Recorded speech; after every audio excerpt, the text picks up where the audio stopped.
Assalamualaikum warahmatullahi wabarakatuh. Kepada muallim dan muallimah yang kuhormati sekalian, kita memulakan video ini dengan bacaan Al-Fatihah. A'udzubillahi minasyaitonirrajim. Bismillahirrahmanirrahim. Alhamdulillahirabbil alamin arrahmanirrahim maliki yaumiddin. Iyyaka na'budu wa iyyaka nasta'in. Ihdinas siratal mustaqim. Siratal ladzina an'amta 'alaihim ghairil maghdubi 'alaihim waladdallin.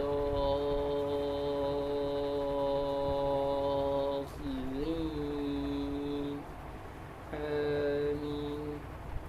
Bismillahirrahmanirrahim. Allahumma aftar lana himmataka wanshuh lana min hazaimi rahmatika ya arhamar rahimin. Rabbi shrah li sadri wa yassir li amri wahlul 'uqdatam min lisani yafqahu qawli. Allahumma inni as'aluka husnul khatimah. Allahumma inni a'udzubika min syarri ma taubata faldu. La haula wala quwata illa billahi aliyyil azim. Jazallahu anna sayyidina Muhammad sallallahu alaihi wasallam wa alu. Hasbiyallahu wa ni'mal wakil wa ni'mal iman wa ni'mal nasir. Subhanallah walhamdulillah la ilaha illallah wallahu akbar. La haula wala quwata illa billahil azim. Rabbana atina fid dunya hasanah wa qina azabannar. Sallallahu ala sayyidina Muhammad wa alihi wasallam. Alhamdulillahirabbil alamin. Alhamdulillah. Assalamualaikum dan selamat sejahtera kepada muallim dan muallimah sekalian.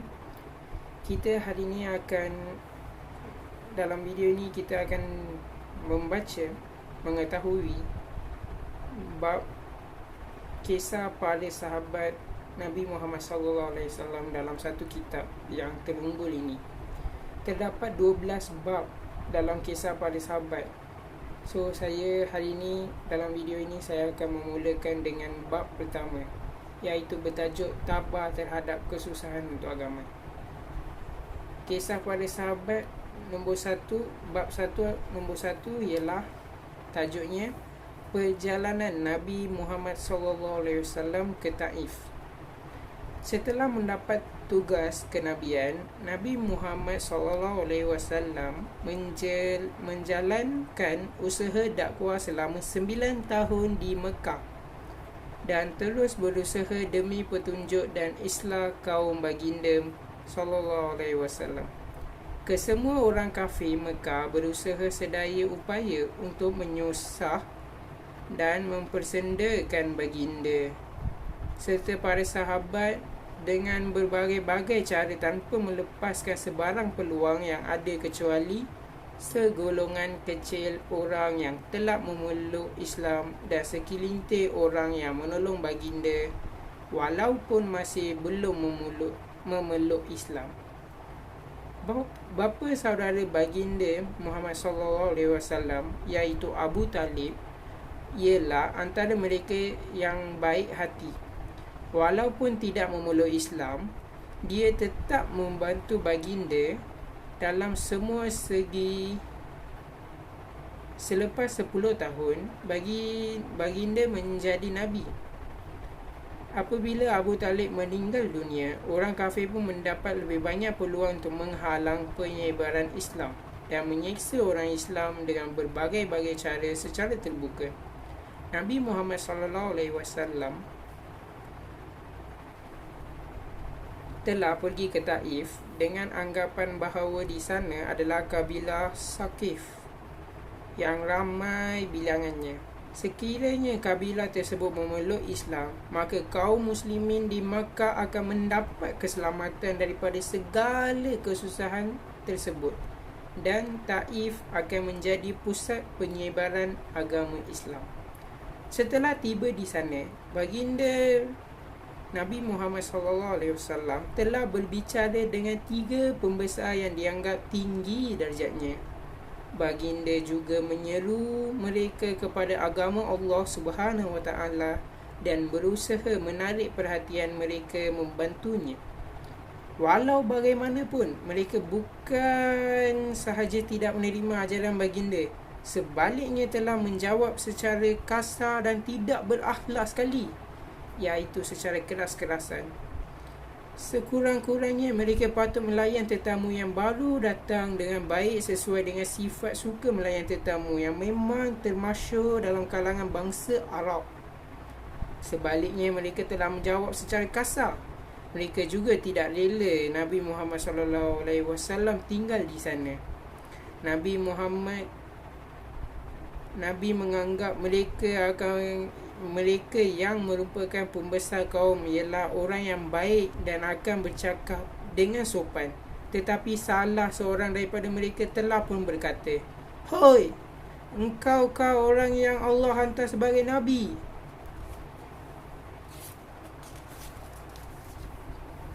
Yang orang kedua pula berkata, "Tiadakah orang lain daripada engkau, ya Allah, temui untuk diutus sebagai Nabi?" Orang ketiga pula berkata, "Aku tidak ingin bercakap dengan engkau kerana engkau lah sememangnya Nabi sebagaimana didakwa, maka tidak layak untuk orang seumpama aku bercakap-cakap dengan engkau. Sekiranya engkau pendusta, aku tidak ingin bercakap dengan orang seumpama kau." Apabila Nabi Muhammad SAW tiada menaruh harapan lagi terhadap pembesar itu, baginda cuba bercakap pula dengan orang lain. Kerana baginda ialah seorang yang mempunyai hemah dan kecekalan seumpama gunung. Malangnya tiada seorang pun yang sanggup menerima. Bukan saja mereka tidak menerima, bahkan mereka telah berkata, "Nabi Muhammad SAW, keluarlah dari bandar kami ini serta-merta. Pergilah ke mana-mana yang kamu suka." Apabila baginda SAW sudah langsung tidak menaruh harapan lagi terhadap mereka, baginda telah memulakan langkah untuk pulang. Innalillah. Mereka telah menghantar budak-budak untuk mengejar, mengejek, mempersenda dan melontari baginda. Astaghfirullah. Dengan batu hinggakan kedua-dua kasut baginda dilumuri dengan darah yang mengalir. Dalam keadaan itulah Nabi pulang. Apabila baginda sudah selamat daripada pengacau-pengacau tersebut, baginda pun telah berdoa. Doanya dalam bahasa Arab ada, tetapi saya akan merumikan dalam video ini. Doanya yang dibaca oleh Nabi Muhammad ialah, "Ya Allah, kepadamu aku mengadu kelemahanku, kekurangan daya upayaku dan kehinaanku pada pandangan manusia. Ya Allah, ya Arhamar Rahimin, Engkaulah Tuhan yang orang yang ditindas. Engkaulah Tuhanku. Kepada siapakah engkau menyerahkan diriku? Kepada orang asing yang memandangku dengan penuh kebencian, atau kepada musuh yang menguasai aku? Sekiranya engkau tidak murka kepadaku, maka aku tidak peduli. Namun afiatmu sudah cukup buatku. Aku berlindung dengan nur wajahmu yang menerangi segala kegelapan dan teratur di atas nur itu urusan dunia dan akhirat.